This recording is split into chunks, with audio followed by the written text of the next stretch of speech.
I've built a tool using some I think it's a program called Sheet AI.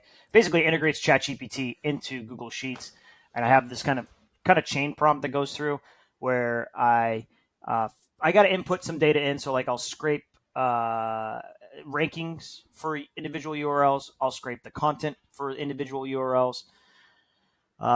Those are primarily the primary input that I'll give this tool that I'll ask it per URL, like basically I'll ask it to go per URL, go take the content, consider the content that I gave you, consider the Yep. rankings, the top rankings for this keyword, um, and provide me, up to 5 to 10 relevant keywords, search phrases that this would be relevant for.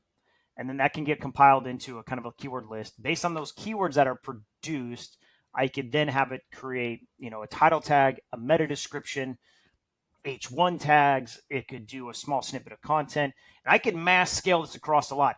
Does it fire off completely? Great. No.